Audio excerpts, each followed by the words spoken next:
de forma... Agora que deu o aviso para mim, que está gravando. Então, boa noite, pessoal.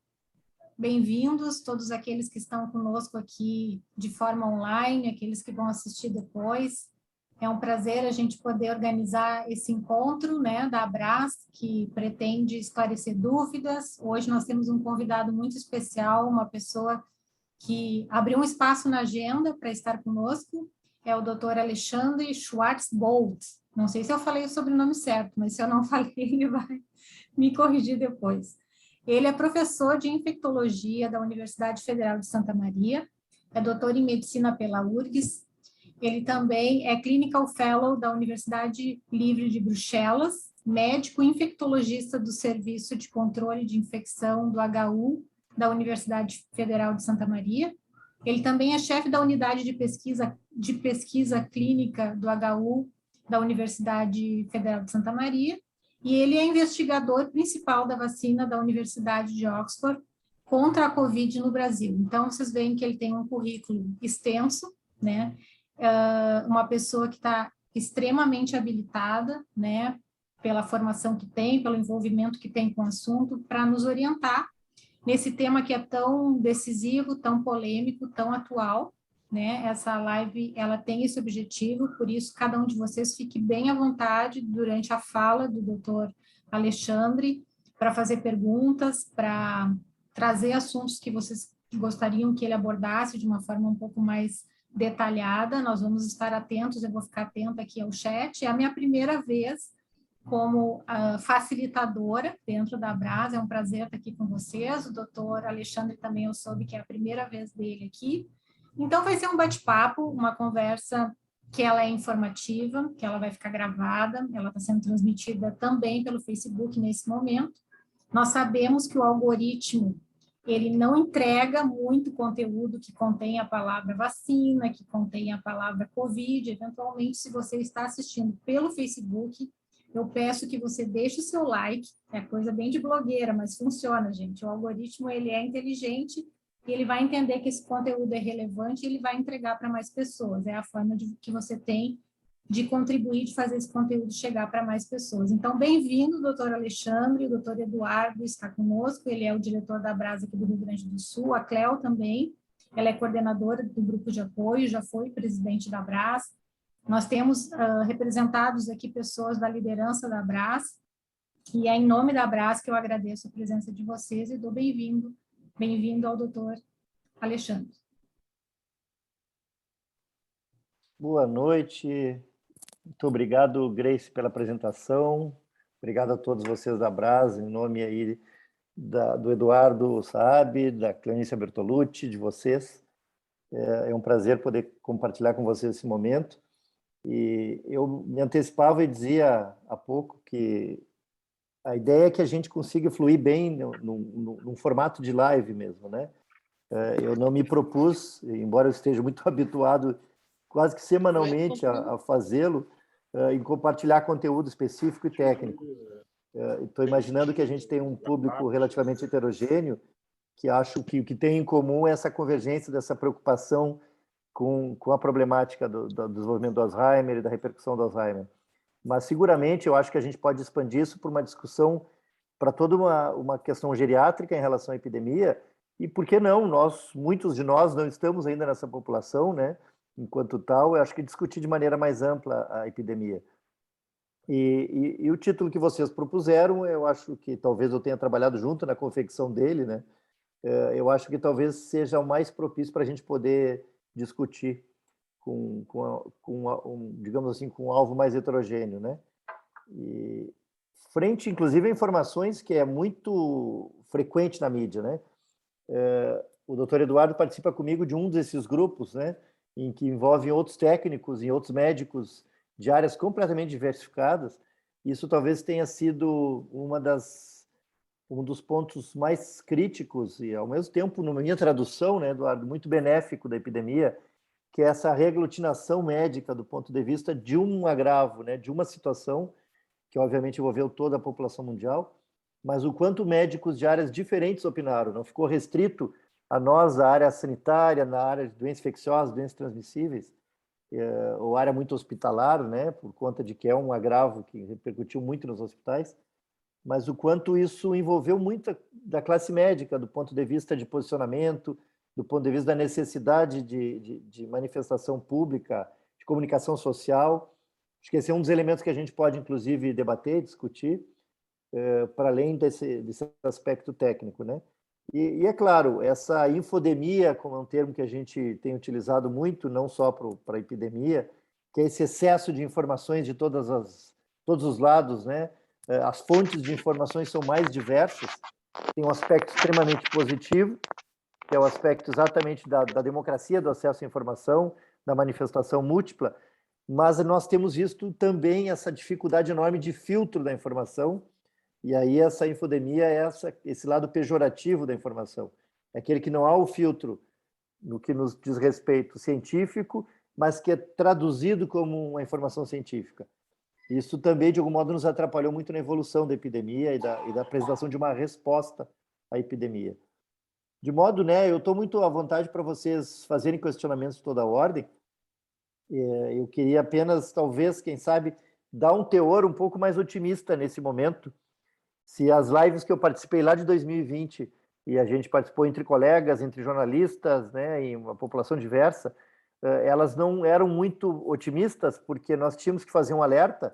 Quantas vezes nós, da Sociedade Brasileira de Infectologia, tivemos que nos manifestar na grande mídia exatamente para emitir alertas, e aqui talvez porque tem um tensionamento com muitas decisões de governo e governamentais, de gestores públicos, muitas vezes no andamento das coisas a gente tentava dar um alento, mostrar que se a gente tivesse algumas estratégias nós poderíamos controlar essa pandemia. E eu acho que hoje é um segundo momento, é um momento completamente diferente, né? E eu até no planejamento de uma conversa com vocês nessa live, eu cheguei a pensar, compartilhar alguns gráficos clássicos que elucidam muito esse dado que é o Brasil reproduzir o mundo, né? Das ondas epidêmicas. Esta era uma das hipóteses, lá em 2020, de grupos especialistas debruçados em modelagens matemáticas para prever a epidemia. Particularmente um grupo de Harvard, do professor Lipsitch, né, que é muito ligado à epidemiologia, mas usando modelagem matemática, eu diria que foram os que se aproximou mais daquela realidade que a gente vê hoje, que de fato são esses movimentos ondulatórios de ondas epidêmicas, enquanto a gente não tem uma completa imunização, que aí sim produtora de uma imunidade de rebanho, na população mundial. E eu acho que isto é o primeiro, diria, conceito básico que a gente tem que se debruçar, de que a pandemia depende do outro, que a pandemia, a evolução dela, depende do outro país, depende do globo pensar junto. Então, aqui é algo muito, talvez, caro a vocês que trabalham a doença neuropsiquiátrica, vou colocar de uma maneira mais ampla, que é a questão do altruísmo, por exemplo, que é a questão da preocupação do ambiente coletivo. E isso é muito caro para vocês naquilo que vocês vêm trabalhando. E eu acho que a epidemia também gerou essa necessidade. Se a gente trouxer para o presente, é impressionante o quanto essa questão dessa nova variante, que na última semana vem se debatendo muito e que teve origem possivelmente no centro da África, do continente africano, mas que se identificou na África do Sul, o quanto isso de novo emergiu como um gap, como algo não resolvido dessa epidemia, que é a redução desse apartheid vacinal. E olhar a vacina não como um componente de quem tem acesso tecnológico rápido e, portanto, resolver as minhas fronteiras, seja da minha cidade, do meu estado, do meu país. E sim a interlocução enorme que existe no mundo globalizado com os outros países. E nesse sentido, ontem, não sei que horas da noite, no domingo, eu conversava com a nossa mídia local do estado, a pedido, quando a gente já externava isso que não nos causava perplexidade. O fato de nós termos mais uma variante mais do que de interesse, uma variante de preocupação para a Organização Mundial de Saúde, porque isso era de algum modo previsto enquanto nós tivermos um número muito grande de vulneráveis, de suscetíveis, de pessoas não imunes. E a África do Sul é o país que mais vacinou no continente africano, talvez exceto aquelas ilhas mais turísticas, Seychelles, enfim. E aí aqui também já é um tensionamento a pensar.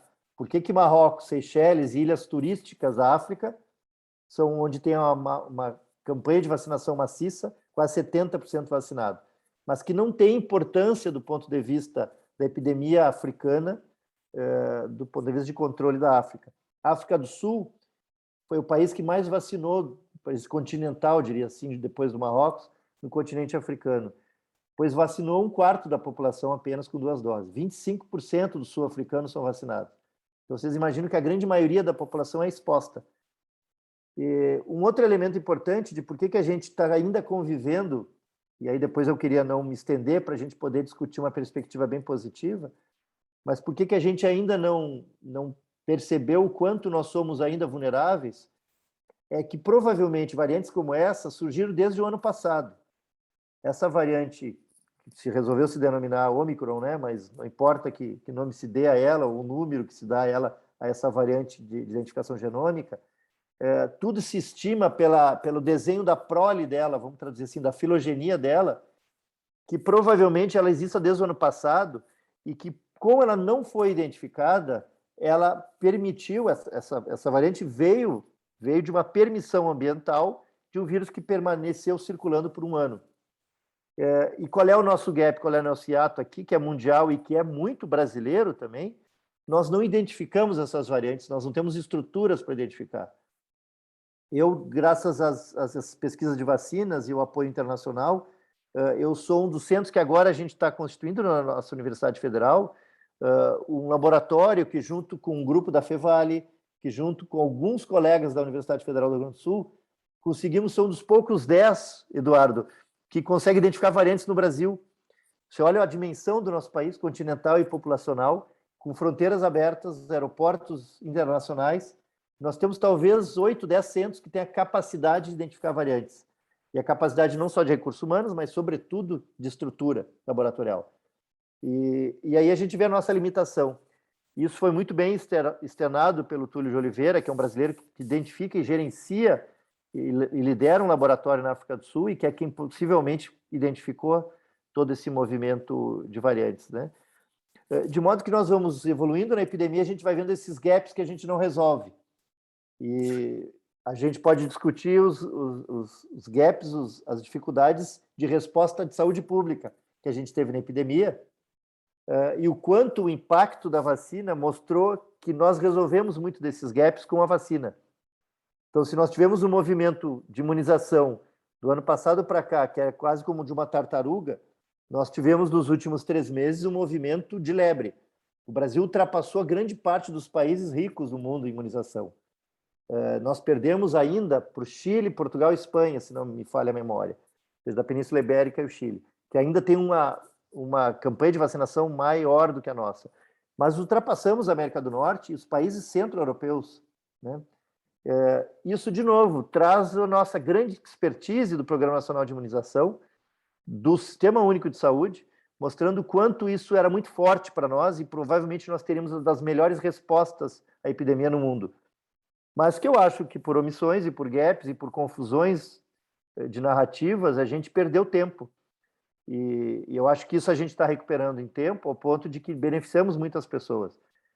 Isso está sendo avaliado claramente nos estudos ditos de efetividade das vacinas, onde a gente vê o impacto no mundo real dessas vacinas. Então, eu acabei fazendo um pouco desse preâmbulo, dessa base, para que vocês fiquem muito à vontade de fazer perguntas. Eventualmente, eu me aprofundo em algum aspecto mais específico, mas eu preferia ficar por aqui e deixar vocês muito à vontade de fazer perguntas de toda a ordem, de talvez a perspectiva do que a gente possa viver no próximo ano. A mídia televisiva e radiofônica, ela em geral, ela foca, por exemplo, nas nossas festividades agora em seguida. No final do ano, Natal, Ano Novo, enfim, e no Carnaval, né?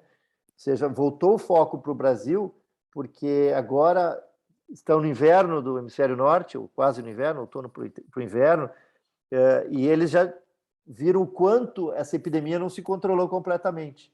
Mas é claro que o mundo, digamos assim, das democracias liberais, do mundo onde as melhores universidades estão, perceberam muito rapidamente que o problema é que nós não controlamos as outras populações fora do hemisfério norte, e nós não controlamos as suas populações completamente vacinadas. Então, de novo, vai precisar dos gestores públicos, de muita campanha de formação, para que a gente consiga debelar isso mais cedo. Porque provavelmente, se tivéssemos debelado na Europa, ainda não teríamos resolvido o problema do mundo. Mas os próprios europeus estão expostos novamente. E isso se agrava no inverno e no outono e inverno. E nós provavelmente não teremos um agravo da nossa epidemia daqui até o nosso outono. Não acredito nisso. Podemos, claro, ter aumentos de casos pós-festividades, mas não acredito que nós vamos viver ondas muito semelhantes ao que vivemos nas últimas 2, 3 ondas, né? A gente pode dividir assim. Agora, não sabemos no outono em diante da redução importante, da atenuação de vacinas em muitas pessoas. Aqui vou focar, para tentar encerrar um pouco essa muita linha, né, dessa introdução, na população idosa. A nossa população idosa ela deve ser maciçamente vacinada, eu vou colocar todo mundo acima de 60 anos, por exemplo, maciçamente vacinada com a terceira dose, em especial para se preparar para essa variante no verão para o outono. Então, claro, temos que calcular aí 5, 6 meses, né, pelo menos 6 meses para o país todo. Agora o governo já preconizou 5 meses, mas pelo menos com 6 meses todo idoso deve receber a terceira dose, independente de ter sido exposto ao vírus, por acaso, por várias situações pessoais, ou não exposto. Eu acho que isso é a primeira estratégia, além de, obviamente, nós atingirmos mais de 90% da população com 2 doses. Nós não atingimos ainda, nós estamos aí circulando, podemos ver os dados de hoje, mas, se eu não me engano, 65%, um pouco mais por cento da população já recebeu a segunda dose. Mas imagine vocês, nós temos 1/3 da população, de algum modo, vulnerável. E se contarmos muitos idosos, em torno de 8%, se não me falha a memória, dos idosos que receberam a terceira dose de reforço. Ou seja, uma enormidade de idosos que também não receberam. Por isso, esse é digamos, o alerta que a gente deve ter muito, muito pronto e muito claro dessas possibilidades que a gente abre daqui para o outono do próximo ano, né? Então, eu ficaria um pouco por aqui, Grace, fique muito à vontade, senão alguns aspectos a gente pode abordar de modo diferente. Na verdade, nós não temos perguntas no chat. Eu não sei se o pessoal que está participando conosco sabe usar o chat, porque às vezes a dificuldade é essa, né? Não sabem usar. Se quiserem fazer perguntas abrindo o microfone, vocês têm liberdade para fazer isso, né? A gente vai criar algum critério aí para vocês sinalizarem que querem falar e o microfone vocês mesmos podem abrir. Mas eu tenho uma pergunta que eu começaria então com a minha pergunta. Eu acredito que tudo que foi dito até agora é extremamente relevante e nós poderíamos continuar ouvindo, né? Mas assim, traduzindo um pouco, né, para uma linguagem mais leiga, assim, que é no meu caso eu não tenho formação na área médica. Se eu entendi corretamente a sua fala, nós temos sim uma preocupação em relação ao Brasil, mas a vacinação que tomou uma velocidade maior nos últimos meses nos garantiu um certo conforto. Mas eu fico me questionando exatamente um assunto que vem sendo abordado na mídia, essa abertura para o carnaval, embora o senhor tenha dito, né, que a estação do ano que é mais preocupante seria o outono e inverno, que é a estação da Europa nesse momento, que é onde os casos estão acontecendo, estão sendo registrados. Essa abertura que estão querendo promover agora para o período de carnaval, na sua opinião, dentro daquilo que se conhece, né, do comportamento do vírus e tudo mais, mesmo com essa população que já está mais vacinada hoje, ela é um tema polêmico, né? Mas ela é indicada, não seria mais prudente manter o pessoal mais contido nesse período? Eu não tenho dúvida, haja visto a nossa experiência exatamente brasileira do Carnaval do ano passado, que esse é um ponto muito quente do ponto de vista de risco. Claro que, de novo, a gente vive uma realidade diferente do 2020, mas a epidemia explodiu, de algum modo, a circulação viral no Brasil depois do Carnaval de 2020. Em 2021, se a gente está diante de novas variantes, com grupos de pessoas expostos, por isso devemos muito acelerar a vacina até fevereiro do ano que vem, se tivermos ainda muitos postos com circulação de novas variantes, isso pode representar um risco de complicação muito importante. Então, eu diria que já temos arsenais, digamos assim, para tomadas de decisões na área de saúde pública e que já nos asseguraria um pouco mais. Se nós não devemos estar restrito aos nossos domicílios agora, pelo menos evitar aglomerações em lugares fechados, sem que a gente tenha um filtro, por exemplo, de um passaporte vacinal. Isso já é algo que no meio jurídico já está mais ou menos resolvido. Já a Suprema Corte Americana resolveu isso em epidemias anteriores. E isso não é a minha seara, mas a gente acabou discutindo muito isso no meio jurídico, como enquanto médicos. E eu acho que nós temos que ter essa tomada de decisão importante. Ter estratégias de reduzir e mitigar riscos. Isso não quer dizer anular riscos, mas se a gente proporciona de que os riscos aumentem, eu acho que nós estamos dificultando muito o controle da epidemia e expondo muitas pessoas. É preciso ser dito que mesmo pessoas vacinadas se infectam. E eu diria que mesmo com as melhores vacinas, seja com as vacinas vetoriais ou as vacinas genéticas, como a da Pfizer, algo como 30%, 40% das pessoas se infectam. E é por conta do desenvolvimento das plataformas de vacina. Acho que isso também vai se vislumbrar no futuro como uma mudança. Acho que teremos vacinas para proteger mais. Estas já protegem muito da transmissão. É só vermos os nossos hospitais, vermos os nossos números de casos caíram. Mas elas não protegem 100%. Se a gente ajuntar isso, né, se associarmos isso a um elemento de exposição individual de uma pessoa, porque ela há muito tempo passou da vacina, há mais 6, 8, 9, 10 meses, e ao mesmo tempo ela já aqui a nossa população em alvo, por exemplo, né? A população idosa, ela tem um processo chamado imunossenescência. Há um envelhecimento do sistema imune natural, isso vale para qualquer outra doença transmissível, e neste caso, essa imunossenescência associada a uma perda da vacina, por conta de meses de atraso, é uma pessoa quase que vulnerável como a do ano passado. Então, imaginemos nós que são pessoas expostas. Se a gente libera, Grace, carnaval em lugares fechados, salões, não controla quem está lá, pode ser pessoas que resolveram não se vacinar, são pessoas que vieram do exterior, como o carnaval brasileiro recebe muitas pessoas do exterior.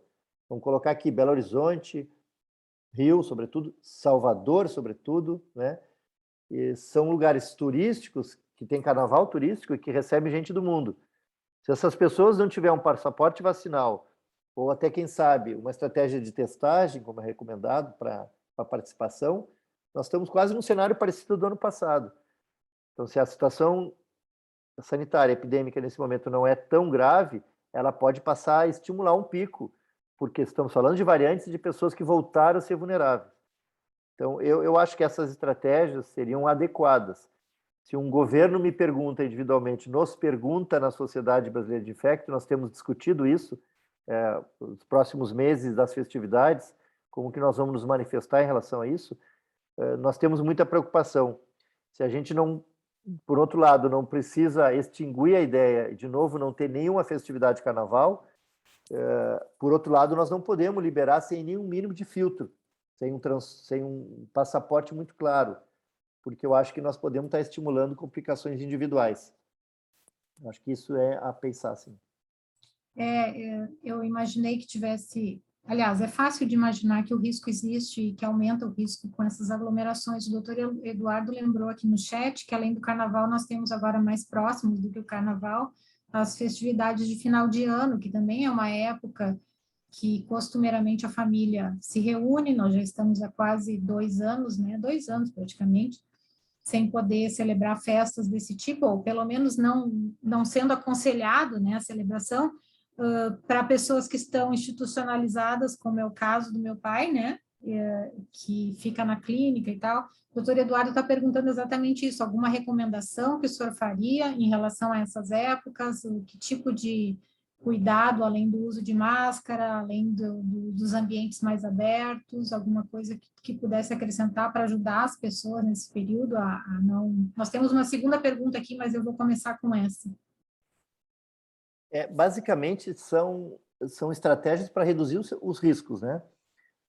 Tem a estratégia que é baseada na pessoa que se expõe, né? E, assim, se é uma pessoa imunizada, além de ela representar menos risco para os outros, do ponto de vista de eventualmente ter adquirido uma infecção e transmitir, então o imune ele reduz a carga quantidade de vírus na via respiratória e ele fica com menos tempo com o vírus na via respiratória. Então, um imune, ele diminui a chance de transmitir. Então, além dessa questão especificamente de alguém estar protegido e proteger os outros, tem os aspectos que é o aspecto do ambiente onde a gente está. Recentemente teve uma documentação mais bem feita do que a gente imagina do impacto dessas ditas medidas não farmacológicas, medidas de precaução e que não envolvem medicamentos, de tratamento de pessoas, nem vacina. E, disparadamente, a medida mais importante, mais de 50% de controle, é o distanciamento em ambientes abertos. Ou seja, mais ainda do que o próprio uso de máscara. Agora, a máscara tem um impacto importantíssimo, até porque ela acaba produzindo distanciamento e ela representa uma barreira que a gente já discutiu muito desde o ano passado. E eu acho que esses dois elementos, se a gente reduzir, Grace, festas com pessoas estranhas, sem que a gente saiba nem de onde veio, nem se receberam vacina, em lugares fechados, com pouca distância, a gente aumenta muito a chance de complicação. Então, eu diria que, estava pegando exemplos dos questionamentos, festas familiares ou festas em populações institucionalizadas, não vejo problema se restrito às pessoas que já se conhecem ou que vêm convivendo e que são imunes, porque sabidamente imunes. Imunes no sentido de receber vacina, 2 doses. Instituição, festas na instituição entre as pessoas que convivem, diferente do ano passado, eu acho que esse ano também é muito, muito factível. Agora, trazer pessoas muito externas e juntar-se todas numa instituição, estou imaginando isso, familiares de todos os institucionalizados, que são pessoas que já não se conhecem, isso também representa um risco para os idosos, por exemplo. Então, eu até esqueci esse ponto específico. O grande problema do carnaval é, de novo, a gente voltar à situação do ano passado. São pessoas mais jovens, que, em geral, vão, vamos dizer assim, vão pular o carnaval, né? Ou seja, que característica e categoria social vai ter o carnaval e que tipo de atividade, mas eles vão se festejar, em geral, são populações mais jovens. Essas pessoas carregam o vírus para populações de casa, idosas. Então, isso é um problema maior, né? Então, eu não quero aqui fazer uma terra arrasada, não pode carnaval, mas esse aqui, carnaval, nós iremos falar. Se você me perguntar, eu vou dar um exemplo que me veio agora à mente, né? Tá aí, escolas de samba desfilar, dependendo do modo que um desfile desse ocorrer, isso não teria problema, em tese, do ponto de vista da epidemia, né? A gente nunca tira 100% de risco, né? Porque são escolas que podem todos ter um passaporte vacinal para participar, todos serem testados, ou seja, instituições fazem isso, as escolas poderiam fazer isso.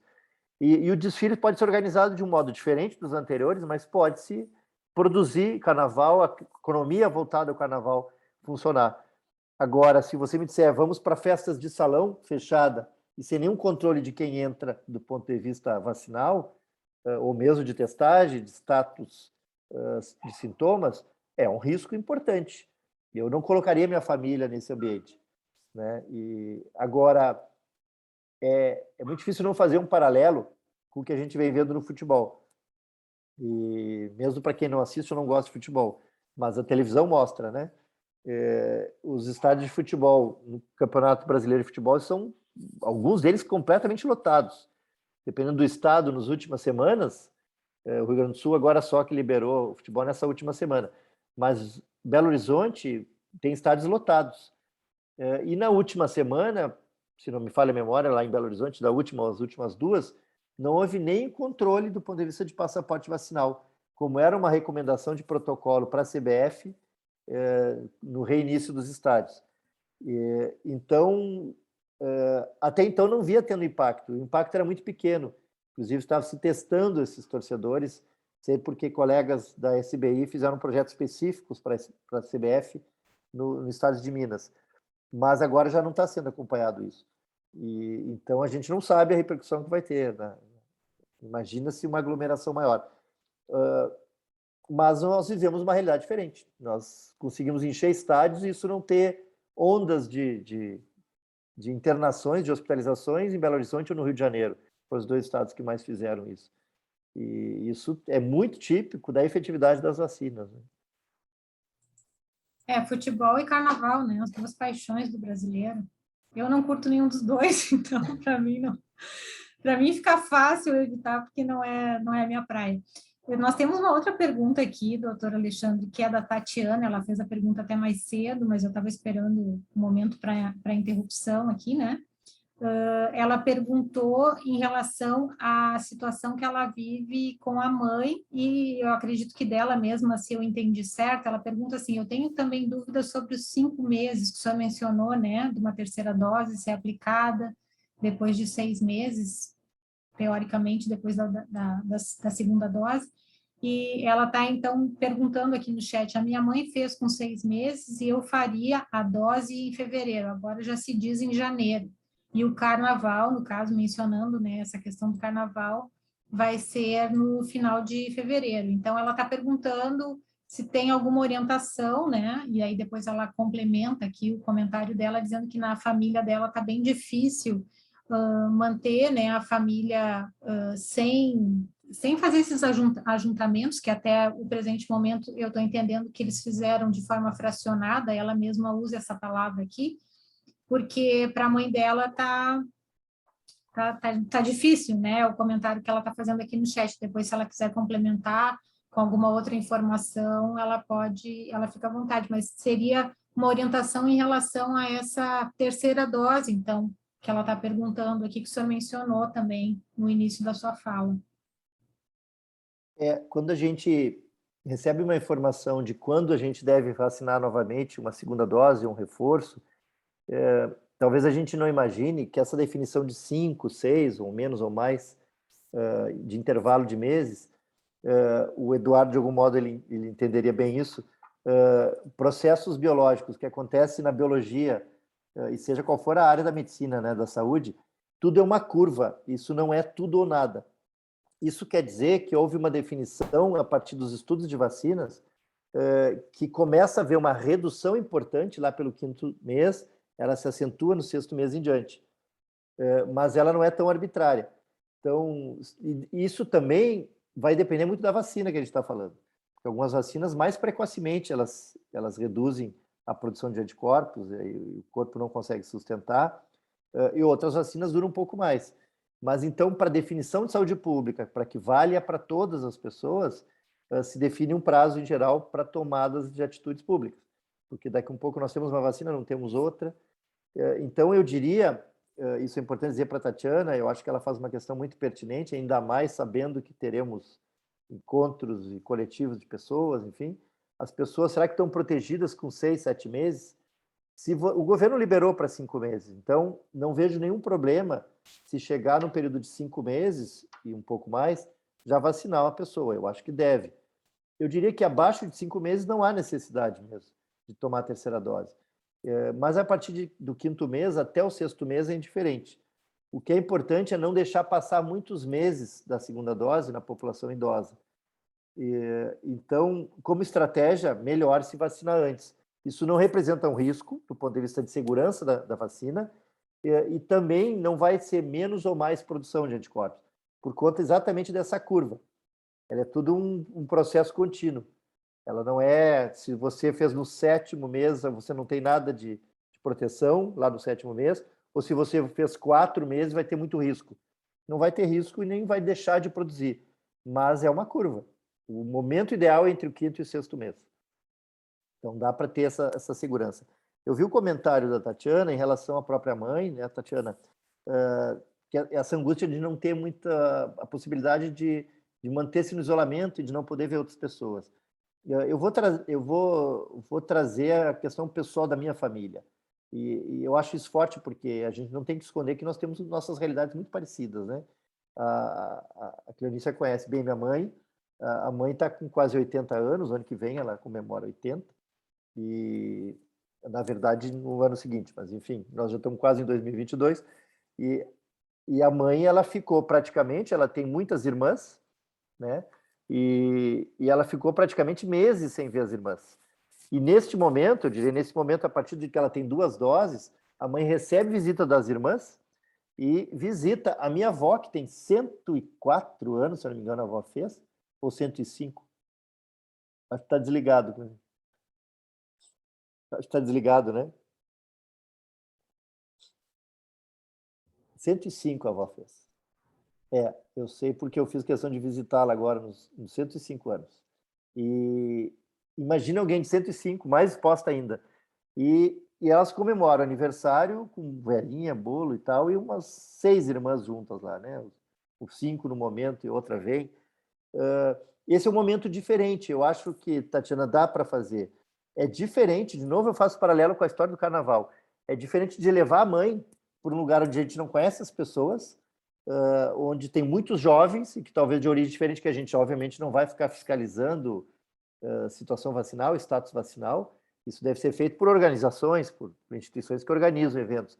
Mas no ambiente familiar, se a gente se conhece os pares, as pessoas, os familiares, sabendo que são todos vacinados, com até 6 meses, os últimos 6 meses, eu acho que é uma situação segura para fazer festa familiar. Eu não me importaria. O único critério, talvez, é tirar as pessoas com sintomas. Cuidar muito das pessoas que estão sintomáticas respiratórias. Porque a gente não sabe diante do que é.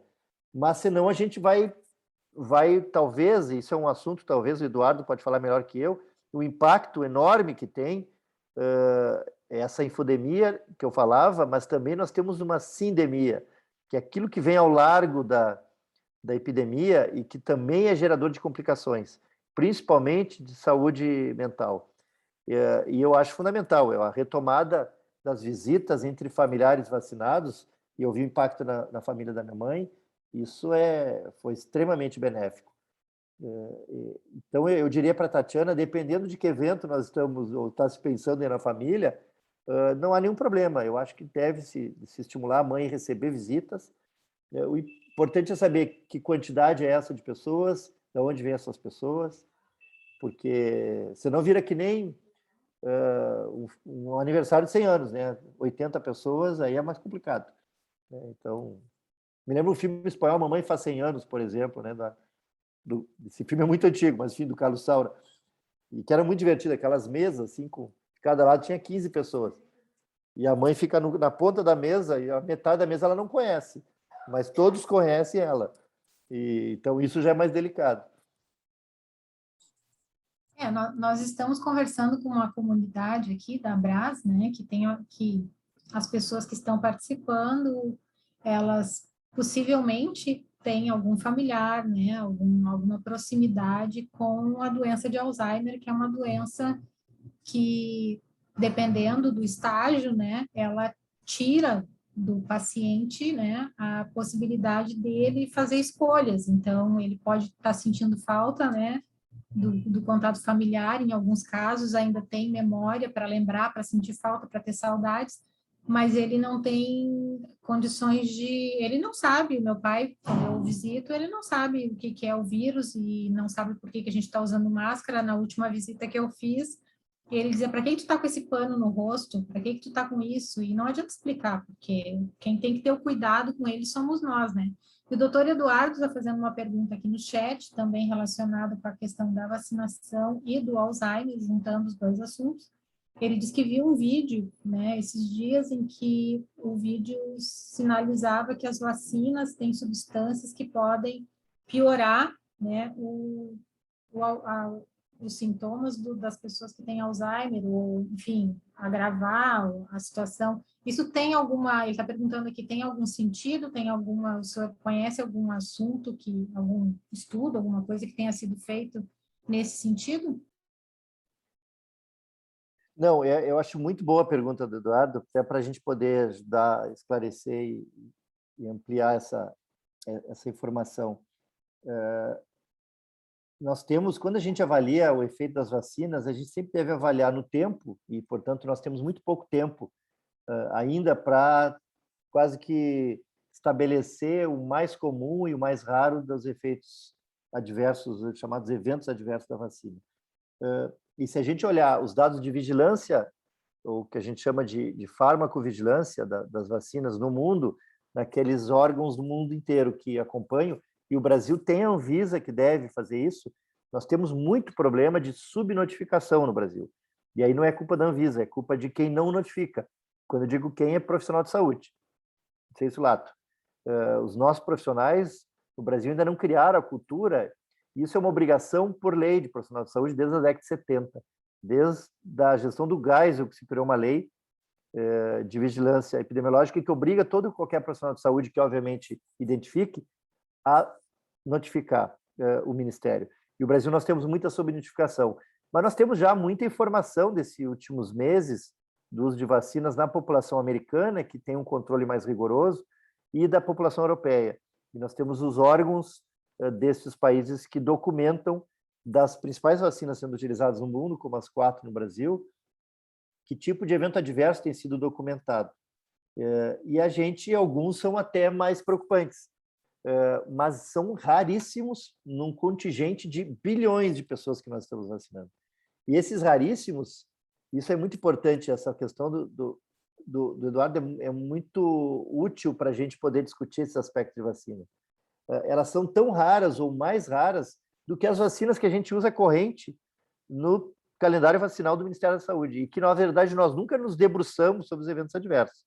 Vou dar um exemplo prosaico, assim, a gripe, né? A vacina da gripe, vacina de influenza.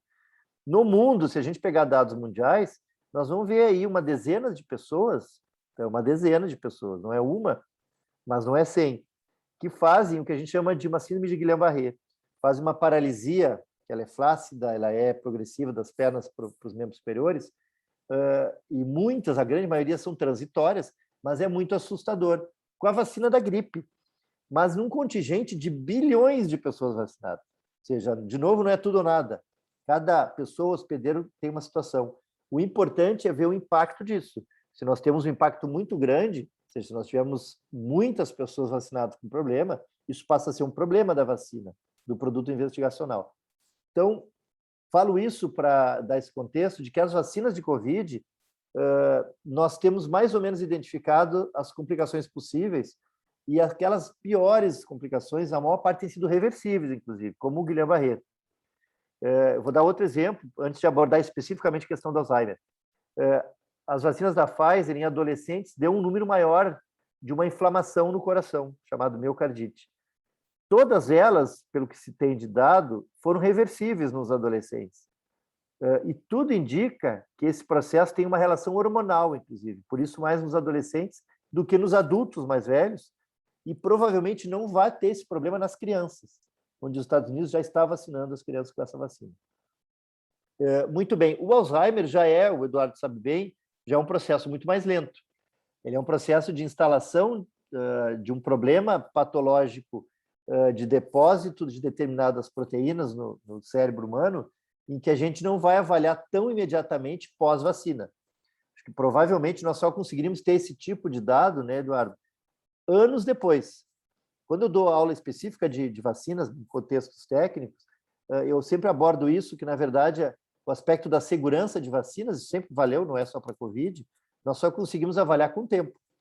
O que a gente consegue avaliar são as complicações agudas, rápidas, que aconteceram nas primeiras semanas, meses, ou mesmo imediatamente, e isso nos dá uma segurança muito grande com todas as vacinas. Já visto que eu imagino vocês todos vacinaram, espero, e fora complicações locais, dor, reações que é comum em 1/3 das pessoas em torno disso, sistêmicas, uma febre, um desconforto, um cansaço, isso todas as pessoas, das que têm, em 48, 72 horas começam a ceder. Isso é o esperado da vacina. Quando a gente começa a ter complicações, a gente tem que ter um alerta maior. Então, Alzheimer a gente não consegue dizer, mas não há nenhuma hipótese de que aquilo que fabrica-se nas vacinas, e eu estava me debruçando num livro, eu como por conta da oportunidade tenho uma relação com os colegas de Oxford, então falando especificamente da vacina de Oxford, a professora Sarah Gilbert, que é uma mulher, que junto com o professor Andrew Pollard desenvolveu a vacina lá em Oxford. E a Sarah, ela escreveu um livro agora, que não tem ainda no Brasil, eu até estou aqui conversando com vocês, me dando quando será que eu não faço uma tradução, Eduardo, para artes médicas aí, quem sabe, porque é muito interessante. Ela se voltou nesse livro chamado Vaxxers, que é um nome que se dá lá no Hemisfério Norte para as pessoas que são anti-vacinas. E ela quis, como uma cientista que desenvolve vacina, mostrar como é fazer vacina, para um leigo, né, claro, e dizer porque o que tem ali dentro de uma vacina, como a nossa de Oxford, mas como as outras, como é feita uma vacina genética, que composição tem e que riscos eventualmente tem essas composições, esses componentes. não se estima, não se imagina nada daqueles componentes ter uma complicação como a produção de Alzheimer, por exemplo. O que vai produzir doença demencial, seja de que característica, na demência, né, senil ou de que ordem que for, de uma neurotranstorno cognitivo. Nenhum desses está descrito. Então, não acredito. Se eu desse uma resposta, Eduardo, de 20 segundos, eu diria, não está associado e provavelmente não aconteceria. Talvez, se isso for um agravo de anos depois, vai ser uma grande novidade na medicina, porque a experiência com essas vacinas já tem mais de uma década. Pelo menos as vacinas vetoriais, como a de Oxford, né, ou como a Janssen, ou as vacinas como a Coronavac. Estou falando das vacinas que nós usamos, que muitos dos idosos fizeram a Coronavac. É uma vacina chamada de vírus inativado, pega uma amplitude do vírus. Nós temos um histórico de 3 décadas de produzir vacinas de vírus inativado. Que muda o vírus, muda tal, a influenza ou é febre amarela, não importa, mas nós teríamos já um histórico de exposição, nós poderíamos ter uma análise disso e nunca aconteceu isso. Então, e não acreditamos que isso aconteça. Por outro lado, só para me esgotar esse aspecto que o Eduardo me provocou, o COVID, a doença causada pelo vírus, ele dá, e tem uma enormidade de publicações já, muita alteração neurocognitiva, de grau mais leve, com pessoas jovens, até, obviamente, idosos. E não sabemos se o COVID, a longo prazo, com o comportamento inflamatório que esse vírus tem, se ele sim não pode produzir uma doença demencial e um neurotranstorno, que incluiria aí o Alzheimer, né? E suas variantes, eu diria, né? E que os neurologistas podem documentar no futuro, e que também não é uma alteração aguda.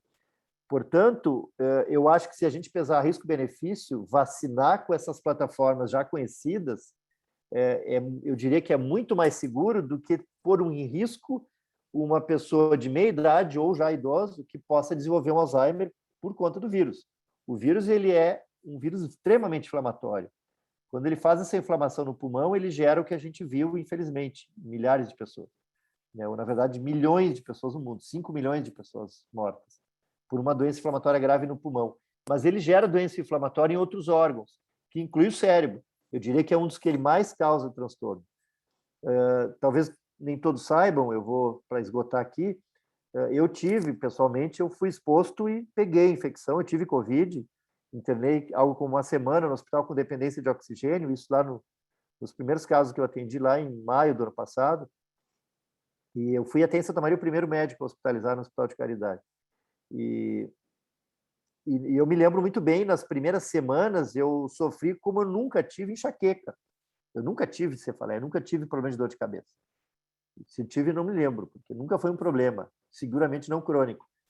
E tive enxaqueca por semanas. Me lembro de ter voltado a trabalhar semanas depois, no dia a dia do hospital, e eu tinha que parar com dor. E isso era do Covid. Então, esse é só um exemplo leve. Tinha lapsos de memória, e eu tenho 50 anos de idade. E acho que tem boa condição, porque eu nunca tive doença crônica alguma.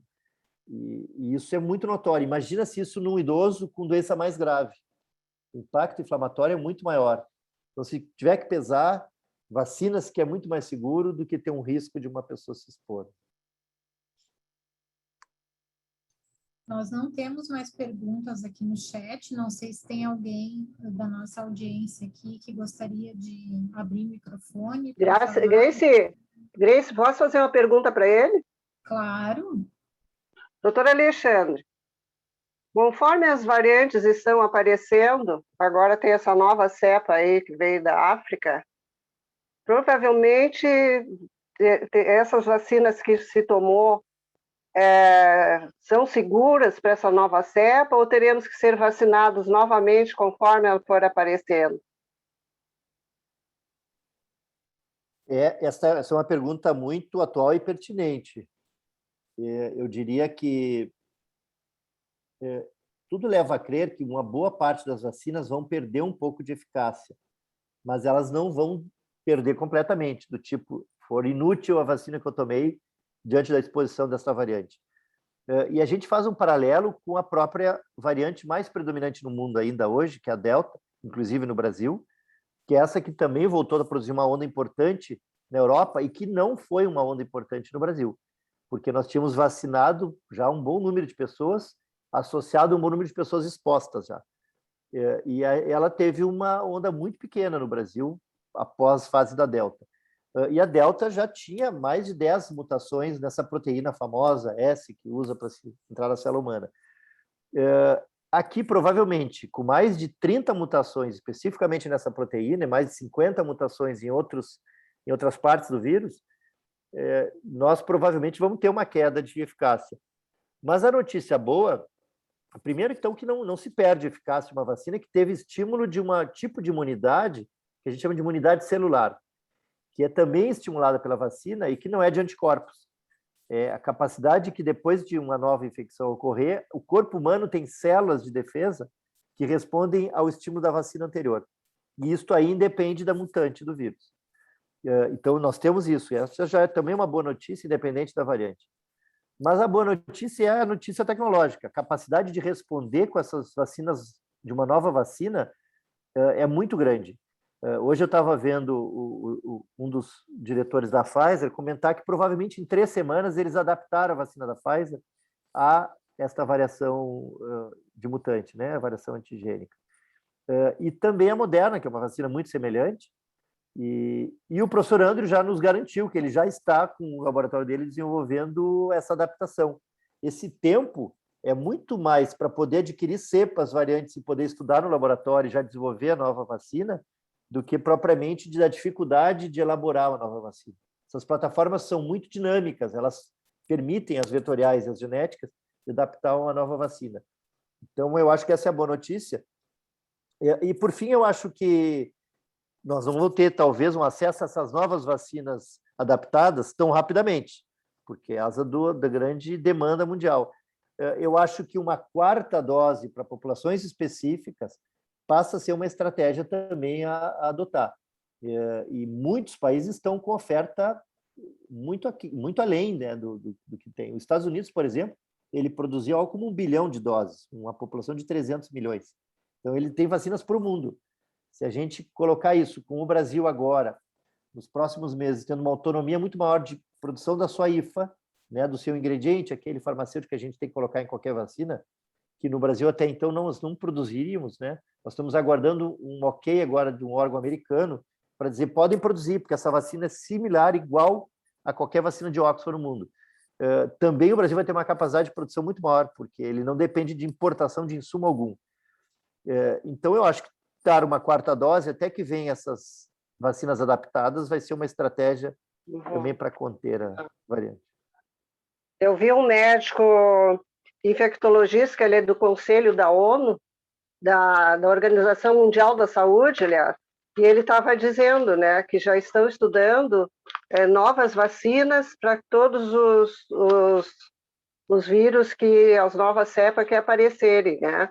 Então já é uma boa notícia, né, doutora Alexandra? Uma boa notícia isso aí, porque a população, enfim, do planeta Terra vai ficar imunizada se aqueles países se antenarem, né? Para todos ficarem, né? Exato. Exato. Isso vai permitir que também não circule em outros novos países, novas variantes. Eu acho que o mundo vai ter que se voltar um pouco para a Ásia e para a África. E lá vai emergir, porque são populações menos vacinadas do que o hemisfério norte, enfim, a América do Norte, Europa e Brasil, por exemplo. E parte da América também, que ainda está aquém da meta de vacinação. Eu acho que nós temos que, enquanto Organização Mundial de Saúde, voltar-se.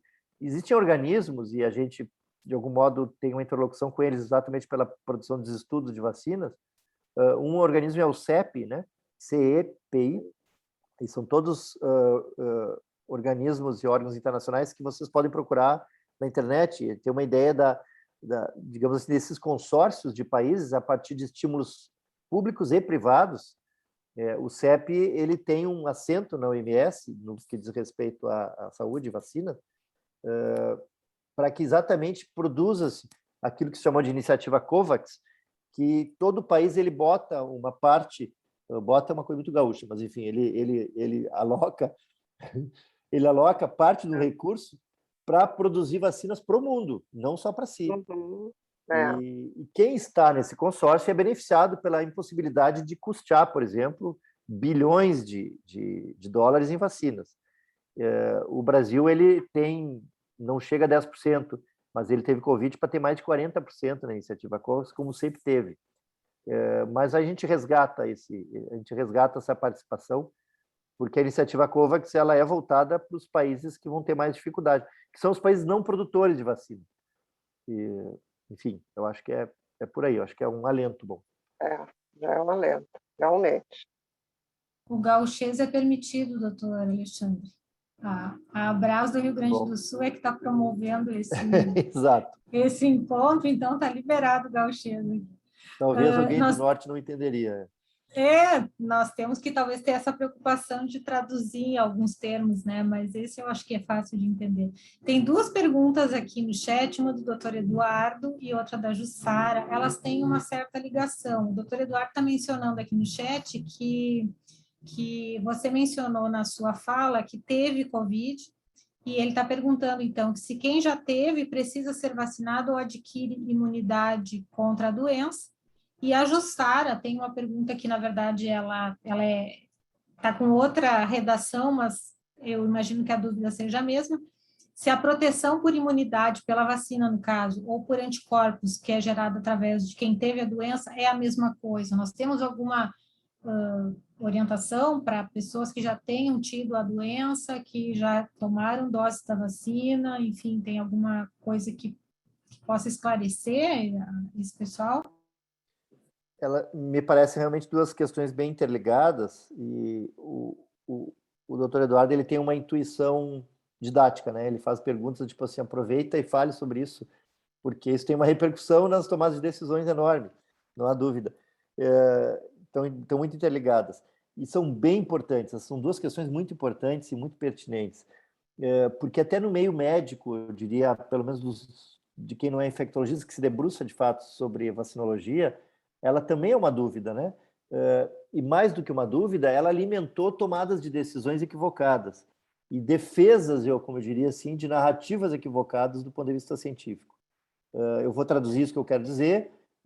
Quanto vocês ouviram de uma narrativa que defendeu a ideia da imunidade de rebanho, no sentido dessa população já está tão exposta que não precisa vacinar, ela está protegida. Teve uma cidade que foi emblemática no Brasil nisso, que foi Manaus. Manaus, a professora Esther Sabino, é da USP de São Paulo, Instituto de Medicina Tropical da USP, eu diria que é uma das nossas mães, né? Todo mundo fala papa de alguma coisa, ela é a nossa mama na área de genômica, de vigilância genômica, de identificação de variantes no Brasil. E ela é a mentora da minha colega de trabalho, que é a Priscila, na qual a gente está na bancada identificando variantes. E a professora Esther, ela publicou na Nature um artigo mostrando que Manaus, algo como 60%, se não me falha a memória, já estava, ou mais até 70%, já estava com produção de anticorpos, e ela usou para isso um banco de sangue como amostra, de vários doadores de sangue lá em Manaus. Então, que era uma cidade que provavelmente estava atingindo a imunidade de rebanho. E aí depois veio a outra onda de Manaus, que foi uma onda horrorosa, que é aquelas que a gente viu na mídia, e quando as pessoas, mas como assim, já não estavam com imunidade de rebanho? Já não estavam eles protegidos? Manaus foi simbólico desse conceito equivocado de que a exposição natural a uma doença produziu igual defesa no tempo do que a vacina. Mas precisamos de estudos que vieram depois, de estudos específicos de vacina, e quando eu dou uma aula específica de vacina, a gente mostra essas publicações fundamentais, que a gente chama pivotais, né? Mostrando e comparando que quem teve infecção e compara com quem não teve e se vacinou. A produção de anticorpos, ela não é igual. E o tempo, que é o que nos importa aqui, de duração de quem se expôs, ele é muito menor. A duração de anticorpos, de quem teve exposição, como no meu caso, por exemplo, ela foi muito menor do que de quem vacinou. E a intensidade também. Agora, se pudesse escolher um modelo ideal de produção de resposta imune, da imunidade, é alguém que se infectou e se vacinou. Essa literatura mostra que se você se infectou, que foi meu caso também, e você se vacinou depois, essa é a maior produção de resposta imune. Agora, não podemos recomendar para as pessoas se infectem e depois vacinem, porque a gente não sabe a repercussão naquela pessoa. Mas essas pessoas são as que melhor têm, digamos assim, produção de anticorpos e mais sustentação. Então, a resposta objetivamente não se produz igual, é uma produção menor e por menos tempo do que da vacina. Mas também tem uma diferença, um artigo francês, uma publicação francesa mostrou isso, de que quem se infectou existe grau diferente de produção dos anticorpos. Quem teve infecção leve produziu menos anticorpos do que quem teve infecções graves. De novo, isso só serve para teoria, para mostrar que as pessoas que, infelizmente, tiveram quadros graves, foram para UTI, eles, pelo menos, quando saem e se recuperam, aqui eu queria até abordar o assunto de recuperação, esses que se recuperam, eles têm um pouco mais de anticorpos e eles podem estar mais imunes do que as pessoas que tiveram infecção leve. De novo, não dá para preconizar a imunidade de rebanho, exposição, porque a maioria vai ter leve, porque elas vão durar muito pouco. Talvez essa foi a maior contribuição desse artigo, para mostrar quem teve infecção leve, e graças a Deus, 80% das pessoas que se infectaram, elas vão produzir anticorpos por muito pouco tempo e vão se reinfectar, como a gente viu em Manaus e vimos em vários lugares do mundo. Eu queria comentar só da recuperação. Vocês devem ver na mídia há muitos meses, pessoal, essa coisa, 90% recuperados, ou tantos milhões recuperados. Eu acho, sempre comentei isso, mas a gente acabou nunca podendo ter isso como um olhar crítico, inclusive no meio de comunicação, porque servia muito aos governos, isso também, independente deles e do espectro. Recuperado, a gente só pode dizer isso em quem teve grave, foi para a UTI, e o sistema de saúde recuperou, as condições que se ofereceu se recuperou. Porque 80% recupera a história natural, sem nenhuma ação, sem nenhum tratamento ambulatorial. E, portanto, não dá para considerar recuperado algo que é da história natural. Nós temos sim considerar recuperado alguém que foi grave, moderado, dependeu de oxigênio, foi para uma UTI e saiu por situações de intervenções médicas, né, de saúde. Aí a gente pode considerar, olha como o nosso sistema de saúde está recuperando. E isso vira um bom marcador de qualidade, inclusive. E a gente discutia isso, eu e alguns pares, colegas da sociedade, Zavascki, né, o Fabiano lá na PUC. No nosso meio, a gente discutia os nossos dados dos hospitais. Sim, mas tu recuperou 90 de quem? Da UTI? Ou de quem foi lá no ambulatório e, sabe, se preconizou alguma coisa e voltou para casa? Porque a história natural, ela recupera naturalmente 80%. Então, esse também é um dado que a gente tem que ter atenção. Nós temos mais uma pergunta aqui no chat da Maria Ivonilde. Ela colocou aqui, tem um irmão que teve Covid, eu entendi que ficou grave, mas saiu do hospital. Ele precisa tomar a vacina? Ela está fazendo uma pergunta, né? Ele tem 67 anos. Eu acho que o senhor, de uma certa forma, já respondeu, né? Enfim, mas se quiser complementar a informação para que ela entenda, né? Qual é a indicação para esse caso. E completando, assim, quando é um caso desses, quanto tempo de intervalo depois de ser recuperado que a vacina poderia ser aplicada? Boa. Sem dúvida, então, a resposta é deve vacinar. Eu diria acima de 60 anos, mais ainda, então 67 está nesse contexto. Mesmo tendo ficado UTI grave, quem teve situação mais grave, ela tende a durar um pouco mais. Mas aí, Eduardo, respondendo especificamente a questão, não dura mais que 4, 5 meses. Os estudos clássicos de coronavírus, que era antes desse novo coronavírus, que o coronavírus está no nosso meio há mais de 30 anos, né? Inclusive no Rio Grande do Sul. A gente nunca deu bola para ele porque criava um resfriado. Então ninguém se preocupava com ele. Então as formas originárias do coronavírus, tem vários estudos mostrando naturalmente o que acontece com ele. E ele cai em 3 meses. Então quem se infectou com coronavírus, também nesse novo coronavírus, algo em torno de 3 meses, principalmente doença leve. E doença grave dura um pouco mais, ou seja, quem foi grave para UTI, ele dura os seus anticorpos algo como 4, 5 meses. Ou seja, temos que vacinar todo mundo. E aí eu ajunto aquele outro elemento que eu falava no início, a tal da imunossenescência, de envelhecimento do sistema imune dos idosos. Então, num idoso que internou grave, provavelmente ele está com menos resposta imune do que um jovem que internou grave. Então, é mais um segundo elemento para vacinar uma pessoa que também teve infecção e que é idoso. E a gente teve várias situações dessas, inclusive a gente teve questões pessoais desse tipo sendo questionado a nós, a vacina, Mas o meu pai teve hospitalizado, acho que ele não precisa vacinar. Eu disse, não, leva o pai igual. Ele não precisaria vacinar no primeiro mês em seguida. Até nos estudos de vacina, a gente dava um intervalo de um mês de alguém infectado, leve ou porventura grave. A gente vacinava os voluntários, que obviamente se voluntariavam, mas dava um intervalo de pelo menos um mês pós a infecção. Porque a gente sabia que 2, 3 meses ainda tinha anticorpos. Não mais que isso. Portanto, deve vacinar.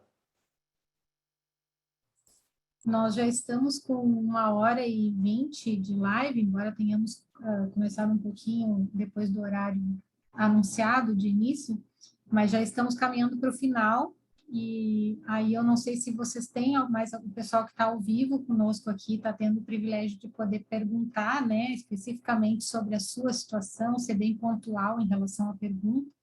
Essa live vai ficar gravada, como já foi dito aqui, mas se vocês que estão conosco ao vivo tiverem mais alguma pergunta, ou abram o microfone, porque nós já estamos caminhando para o final, ou mandem aqui no chat, que daí o doutor Alexandre responde pontualmente alguma coisa que é do interesse de vocês, que ainda não foi abordado, embora a fala dele tenha sido extremamente rica, né? Eu, de uma certa forma, agradeço em nome da Abras, né? Porque é um privilégio poder ouvir uma pessoa com o conhecimento que ele tem, um conhecimento que não é só teórico, ele está vivendo na prática, né? Inclusive, pessoalmente, está lidando com a situação. E, então, como já disse, né? Eu quero dar essa oportunidade final para quem ainda tem alguma pergunta. Entrou uma aqui agora. Doutor, essa cicatriz que fica no pulmão, precisa também da Maria Ivonilde, a mesma que perguntou sobre o irmão, né? Então, ela está complementando aqui a informação, dizendo, essa cicatriz que fica no pulmão, precisa fazer fisioterapia e tomar medicamento para sumir? Meu irmão ficou com uma cicatriz. Muito obrigado, Grace. Muito boa pergunta da Ivonilde, que nos ajuda muito a pensar para outras pessoas. Eu sei que o Eduardo depois tinha a mão levantada ali, né? Estou tão habituado com o Zoom que a gente olha a plataforma e tem essa dinâmica de ver quem levanta e tal. Muito importante.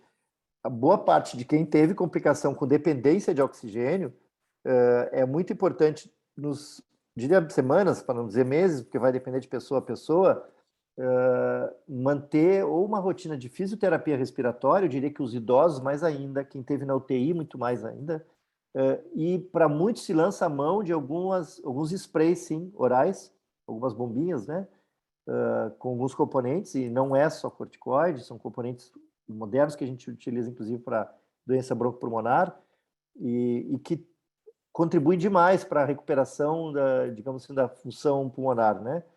O ideal, inclusive, é avaliar do ponto de vista, isso para quem teve dependência de oxigênio, né? Avaliar do ponto de vista de imagem e principalmente de função do pulmão através de um exame chamado função pulmonar. Isso é fundamental para que a gente avalie e dê qualidade de vida a essas pessoas. E vemos bem, vai desde uma situação de um jovem atleta, que obviamente vai precisar muito da função cardiopulmonar, até o idoso, que até não utiliza muito da demanda intensa de oxigênio, mas que perde ou ganha qualidade de vida brutal, né? De se deslocar, de ir num supermercado, é fundamental ter isso em mente. Então, a documentação da imagem que o médico vai pedir é até para ter a ideia da extensão dessa fibrose, como a gente chama, dessa complicação em que parte do pulmão deixa de oxigenar.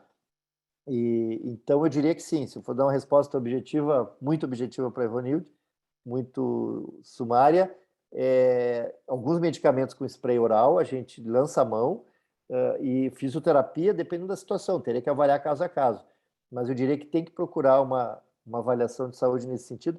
Os ambulatórios públicos de hospitais escola, né, principalmente como o nosso, como o Hospital de Clínicas, como o GHC, o Conceição em Porto Alegre, outros, enfim, em geral, tem tido um ambulatório de pós-Covid, como a gente chama.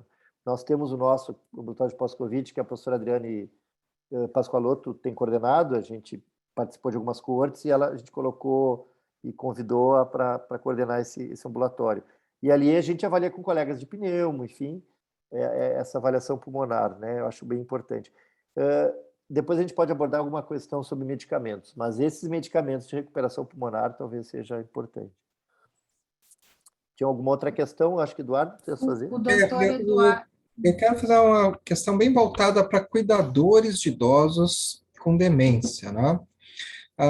Pensando no seguinte, o cuidador está lá atendendo idoso, daqui a pouco chega em casa, não se sente bem, e febre, tosse, vai lá no posto de saúde, faz o teste, dá positivo.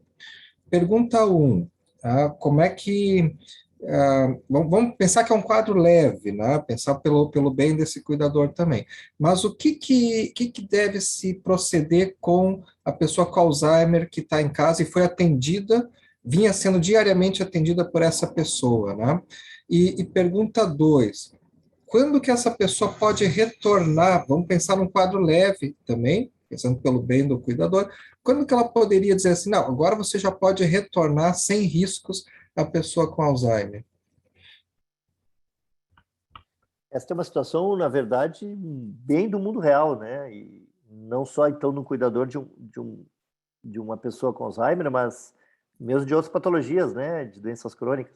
Então, é o momento que o cuidador ele pode ter uma segurança de voltar para ele, de algum modo, e também, obviamente, para quem ele cuida. Eu diria que o ideal sempre, e aqui é uma briga, eu vou brincar assim, vou botar entre aspas, que a gente tem com gestores, é de intensificar a testagem. A gente precisa testar essa pessoa suspeita.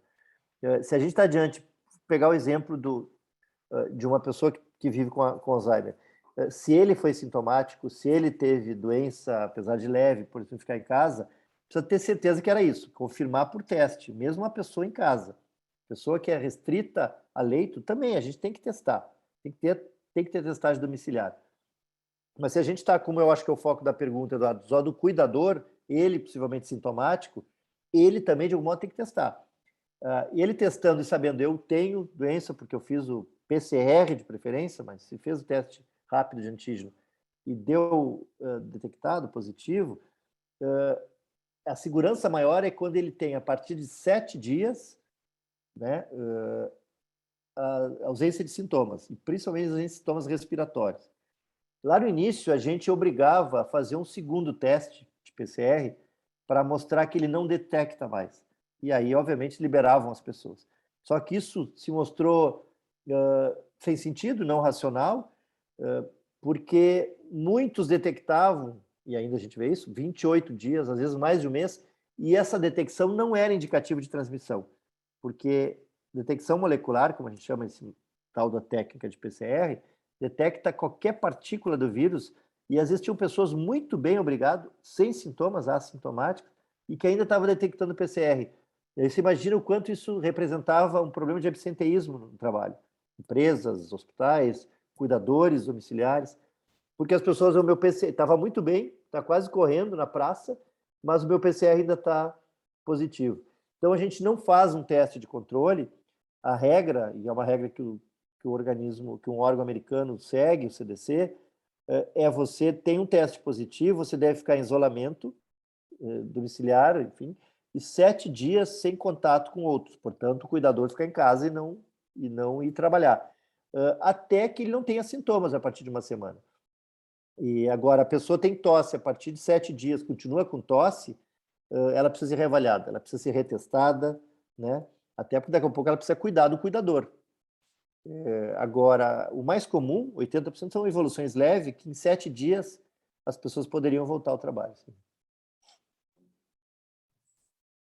Obrigada, doutor. Nós temos uma pergunta aqui que eu acredito que seja, que é a última que nós vamos conseguir considerar por conta do horário, que é da Keila. Ela está perguntando para o doutor Eduardo e para o doutor Alexandre uma orientação, porque ela está colocando aqui no chat, ainda existe uma grande parcela da população que não acredita na vacina e que ainda propaga que a terceira dose causa problemas, etc.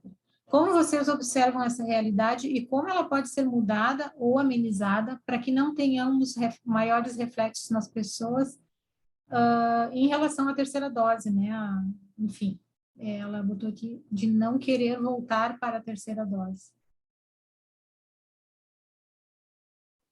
Eduardo, você quer comentar alguma coisa?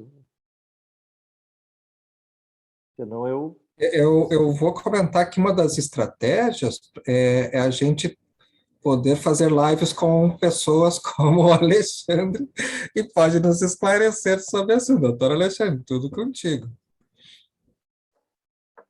Nós temos...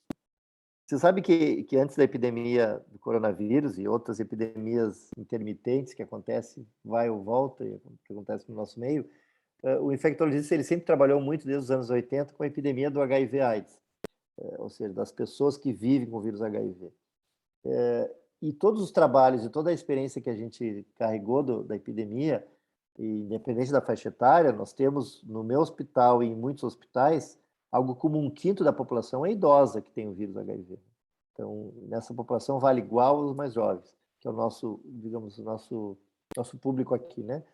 E todas as publicações e a experiência nos mostram que a adesão ao tratamento, que é fundamental para que a gente debele o vírus, né, faça o que a gente chama de supressão do vírus no corpo das pessoas, e elas possam viver naturalmente, normalmente como vivem, a adesão delas, assim, eu acredito no remédio, então eu vou tomar o remédio, o principal elemento determinante é confiar na eficácia daquilo. E, claro, demanda uma explicação técnica traduzida do profissional para um paciente, mas quando ele percebe, então é uma questão de autopercepção, isso é o que a literatura fala. Quando ele percebe, pô, esse remédio faz sentido na cabeça dele, e ele funciona, e é por isso que eu vou voltar a ter uma vida normal, seja como ele vai traduzir isso, esse é o elemento mais determinante. Então, o Eduardo tem razão que, na verdade, a gente precisa insistir no aspecto científico, de dizer isso não é uma aventura para dar dinheiro na Bolsa de Valores para a indústria que desenvolveu, que é um dos elementos negacionistas, né? Que sempre tem algo conspiratório, vamos botar no remédio. Na verdade, aquilo que é bem barato cura e o que é caro não cura. Seria tão bom se fosse assim, a gente pode abordar sobre isso depois, se quiser. Mas da vacina não é teoria conspiratória. Então, eu acho que a primeira coisa é fazer sentido para as pessoas. Mas eu acho que na população idosa, que é o foco, que aquele dá o exemplo, será que toma a terceira dose ou não, tem um paralelo com campanhas de imunização de outras faixas etárias, em relação à Covid também. Se a gente não vê a pessoa ao lado tendo complicação, o nosso meio não parece ter ninguém pior, né, a gente não começa a acreditar muito na relevância daquilo. Então, esse é um dos elementos clássicos em imunização que a gente leva em conta para montar estratégias de aumento da adesão. A hesitação, que é o termo técnico que a gente dá, vacinal, ou o não completar uma calendário vacinal ou um esquema vacinal, tem muito a ver com a falta de relevância que aquela pessoa dá. Ela acha que não é real do mundo. Eu acho que isso porque afinal todos que estão me rodeiam estão muito bem com uma dose ou duas. Por que eu vou me preocupar e de novo lá me expor à terceira dose? Então, na verdade, é insistir com a informação, Grace, que a gente tem que mostrar que aquilo é fundamental, porque a pessoa passa a estar em risco. Está em risco ela e as pessoas que as rodeiam. Eu acho que não há outro jeito de a gente trabalhar isso do que não a informação. E, claro, a gente tem pistas, tem dicas para dar para as pessoas leigas, eu diria aqui, em vacinas, de que, afinal, a quem eu vou seguir, que informação eu vou seguir. Aqui o Eduardo pode me ajudar. Siga, não a sua intuição. A sua intuição pode estar errada, né? Os psiquiatras sabem bem disso. Mas procure usar como estratégia seguir uma série de organismos e de sociedades médicas que são submetidos aos pares. Essa é a discussão que a gente teve nos tratamentos, por exemplo. Não é porque o doutor está na sociedade que ele sabe ou não está. É que ele, para ele submeter e defender uma ideia, ele tem que submeter aos seus pares. E aí o crivo e a avaliação e o julgamento e o filtro é muito maior. Eu poderia me achar o gênio e achar que todos os outros 10 organismos mundiais estão errados, né? O OMS está errado, o CDC está errado, o NIH, o Instituto de Saúde Americano, está errado, o Instituto Europeu de Doenças Infecciosas está errado, a Anvisa está errado, o FDA está errado, mas eu estou certo, porque eu sou o gênio. Desconfie se as coisas não são compartilhadas. Vocês devem me escutar e não escutar todo o grande grupo de profissionais. Então, são pistas que eu diria, busque informação nas melhores fontes, porque aí a gente consegue ficar imune na sociedade imunitária, né? imune a fake news. Eu acho que nós somos demais alvo de fake news. Exatamente porque a informação saiu da grande mídia, né? A informação está ao acesso da ponta do dedo. Eu acho que não tem outro jeito. A informação é procurar dividir com populações diferentes, de cenários diferentes, como esse que estamos fazendo. Nós estamos falando aqui com gente que não trabalha com doença infecciosa, trabalha com uma doença crônica extremamente importante, né, que tem repercussão social enorme e que não está envolvida com vacina em geral. Então, também nessa população a gente tem que abordar. Não adianta, né, Eduardo, a gente falar entre pares, entre colegas. Os pares servem para avaliar criticamente o que se produz na ciência, isso sim. Porque nada como contraditório, questionar o que outro escreveu, o que outro publicou, o que outro disse. É ali que a gente vai aprender, no contraditório, né? Eu acho que é isso. Doutor Alexandre, eu quero agradecer em nome da Abras, em nome de cada um dos nossos, como é que eu vou dizer, da nossa audiência de hoje, né? Que esteve conosco aqui online, pelo seu tempo, né? Pelo esclarecimento, pela sua dedicação em estudar o tema, em trazer essa análise tão séria e tão importante, tão, como é que se diz, oportuna, né, para esse momento que a gente vive, que está todo mundo, como já foi dito aqui, recebendo informações de todas as fontes, e muitas vezes são informações contraditórias, muitas vezes as pessoas não sabem onde se apoiar. A iniciativa da Abras de promover esse debate, essa conversa, foi para realmente informar as pessoas. Como já foi dito aqui, essa live vai ficar gravada, mas quem esteve conosco online teve esse privilégio de poder direcionar perguntas, ter a atenção voltada para a sua dúvida, né? Então, eu quero reforçar aqui a importância que nós temos de divulgar esse tema, uma forma que você tem de contribuir, além de uma doação espontânea, porque a Abras é uma entidade sem fins lucrativos, né? Eu coloquei ali no chat as informações para aquelas pessoas que desejam contribuir. Qualquer valor é importante, tá? Desde R$ 5, R$ 2, R$ 1, porque a Abras sobrevive, né? Ela é mantida por doações voluntárias, não vai para o bolso do doutor Alexandre, nem para o bolso do doutor Eduardo, nem para o meu bolso. A gente tem que esclarecer, né? Porque muitas vezes as pessoas não sabem como funciona. Então, tá ali no chat as informações do CNPJ da Abras, que é o número do Pix, né? Para quem quiser fazer alguma doação, ou o telefone celular ali também que está colocado, que os dois servem como referência. Agradecendo novamente a presença do doutor Alexandre, deixando em aberto aqui, agradecendo também o doutor Eduardo, que tem um compromisso e nos honrou com a presença dele até o final da live. Ele tinha sinalizado que não ia conseguir ficar durante todo o período, mas remanejou lá o compromisso que ele tinha para poder estar conosco até o final. Imagino que devido à relevância do tema também, né, que realmente é muito importante falar sobre esse assunto, esclarecer. E fica aberto aqui um espaço para fazer um fechamento, se o senhor desejar fazer alguma colocação final, aí o senhor fique à vontade. Só agradecer a ti, Grace, pela apresentação, pela mediação, agradecer, eu acho que a tia Cleonice está falando, mas está sem som. A Cleo, como vocês chamam, né? Já descobri que chamam de Cleo. Doutor Eduardo, prazer estar dividindo contigo, além de eventuais opiniões no grupo lá, aqui. Enfim, da minha satisfação de poder contribuir de algum modo com informação e dizer para vocês que eu acho que nós vamos viver já um final de ano mais agradável entre os nossos familiares, e eu acho que o próximo ano também. Eu sou uma pessoa otimista, acredito muito, a Cleonice sabe bem, porque eu sou cria do meu pai, eu acredito demais na ciência, com todas as suas limitações, com todas as suas idiosincrasias e problemas, como toda a área do homem, do ser humano, mas eu acho que ela que nos respondeu ao maior problema da humanidade de novo, e vai continuar controlando. E eu acho que nós estamos vencendo isso, acho que o ano que vem, em especial aqui para os nossos idosos que vivem com a gente.